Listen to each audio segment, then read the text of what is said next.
This Week in Economics, the iHeart edition of This Week. It can be seen on a number of, heard actually on a number of platforms, and be seen on LiveTube, heard there.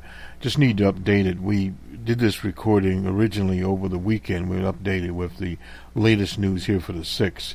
This is from the BBC. Euro economy slows further down there. This has been one of the worries, I guess you'd call it, of some people on the market in the U.S. as to where the eurozone is going and some of the other nations as far as how the American economy matches up. And you'll hear about that later in the broadcast. We have several PMIs from Europe, from the U.S., etc., manufacturing PMIs from the market people. But let me get the latest here. The closely watched market CIP composite purchasing management index, and we'll talk about this later in the broadcast. I won't stay on it.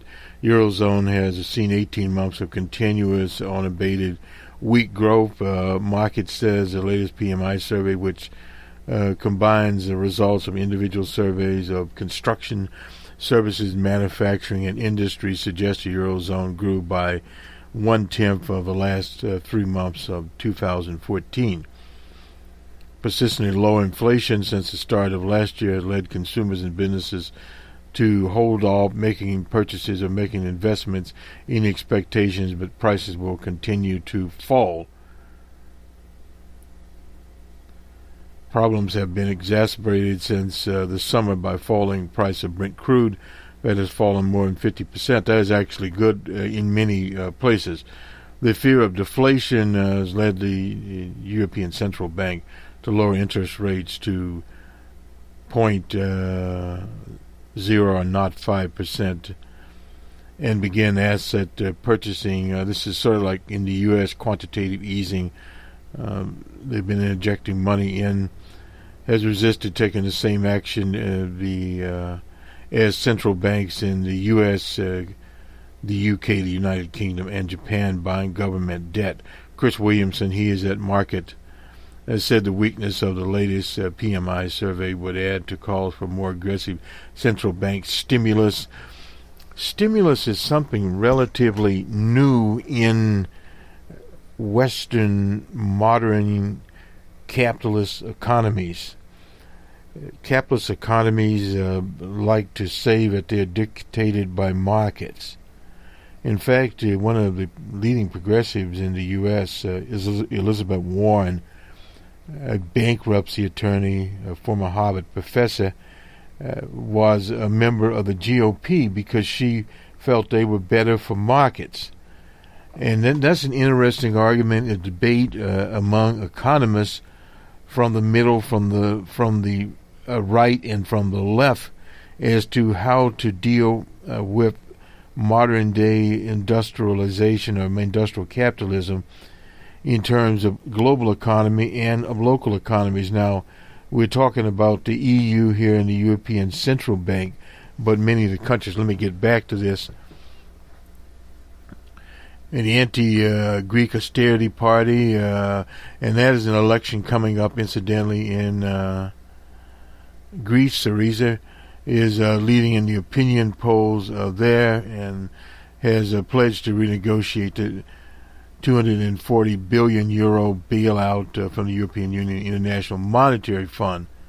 Fears over possible Greek exit from the eurozone, fears over global economic growth, pushed the interest rate of the German debt to new record lows on Tuesday as investors sought safe haven investments. The yield of the bond fell 3 basis points to an all-time low of 0.484%. So this is the latest from the European government eurozone in December. Inflation is widely expected to have fallen and could even be negative for the first time since 2009. That was during the global depression. November's rate was 0.3% on Monday. The official figures show that inflation in Germany, the Eurozone's largest economy, has fallen to 0.2% in December. From Jennifer McKeon, a senior European economist at Capital Economics, said that inflation were to fall that far, it would make the pressure for the ECB, that's European Central Bank, to implement quantitative easing in its report. This is something that the market types have resisted, but it is one of the things that has put the American domestic economy in much better shape. On to Japan and the Nikkei. The Nikkei is a leading, of course, market there. Down on oil price concern. Japanese stocks fell across Asia on Tuesday, posting their biggest drop in 10 months as investors worry about falling oil prices. And of course, we mentioned the Greek situation. The Nikkei was down 3% at 883.19. The U.S. oil prices fell below the symbolic $50 a barrel. Meanwhile, Brent crude in London fell to $53 a barrel. This is an adjustment being made here. You'll hear much about, and we'll talk about it later in the broadcast, about petroleum crude oil shares within the U.S. Price war is at least advertised between OPEC and American shale oil producers. The people that are producing it literally from the rock. It's a pressure deal that they're using in a region called the Balkans. That's in the Dakotas in the Midwest, and also in Ohio and Pennsylvania. Some of these are old well-type situations that until this new fracking type of method came about were not used, the tar sand type operation. But the tar sand cannot exist basically profitable below $50 per barrel. Now, there's some probability there, but already the rigs are starting to come up, and part of the problem is that obviously this is a futures market, so we're betting on the future. But let me get back to this. Chinese shares recovered early after a private survey showed the country's service growth grew at a faster pace in 3 months. In December, the Shanghai Composite ended up closing flat at 3.51.45 after falling as much as 1.3% early in the day. In Hong Kong, the Hang Seng, and we'll get to this in a minute, was down 1% to 23,485.1. In Australia, investors also reacted to falling price in Eurozone, whereas with the benchmark SAP and the ASK 2000 closing down 1.57. A lot of red ink in Asia. Early in the day, the index was down as much as 1.9, almost getting very close to 2%. One company's shares saw a positive reaction to falling prices. Qantas, that's the Australian national airline, seen its share price at a 5-year high during the Tuesday session. This is Tuesday morning here in the U.S., about almost coming on 7 o'clock. And, of course, again, in Australia, they're ahead of in North America, so they moved on. The latest trading figures show the country's deficit widening in November from October to about 950 million Australian dollars. That's $770 million. Analysts say investors largely ignored the numbers and were smaller than expected. U.S. interest rates growth slowed down in Europe, etc. Price uncertainty in Greece, a barrel of things, geopolitical. That's something that's come into economics more and more recently, incidentally, in the Russian Federation, Ukraine, the Mideast, a basket case in South Korea. The benchmark KUPI closed down 1.74% there. So again, decline, capped off Tuesday across Asia and many other markets. U.S. oil prices fall below. We talked about that being magical $50 a barrel. It was at 50. It finished the day at $50.05. Brent crude also fell on Monday, dipping 6% to $53 a barrel. Texas intermediate crude has lost more than half of its value since mid-2014.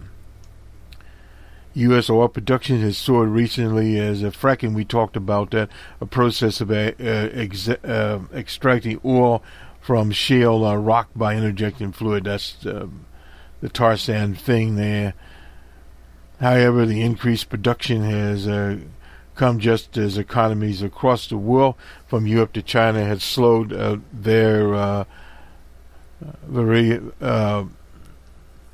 various demand for oil, combined with OPEC's decision. And what OPEC is doing is they're basically on a 2-for-1 sale. The Russian Federation, Venezuela, Iran, and various others are selling oil at discount prices, are at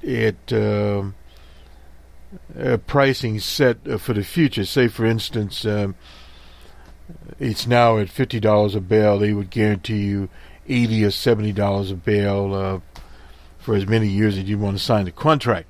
So this has changed many things as far as how we do it. Let's do the numbers here and close out the news. These are the markets on Tuesday. Many of them are closed. The BBC Global 30 is down 8.52. The FTSE was down 39.95, or is down there. In Amsterdam, 0.08 or not 8 on Tuesday at 6:35. There, the DAC at 46.21 on Tuesday. In Paris, they're at 8.81. In Brussels, they're down 1.71, and in Madrid also down 17.90 or not 0. In Zurich, they're at 19. In Moscow, they're at 39.05. That's on Monday. In Johannesburg, we just have Friday for them. It's at 294.82.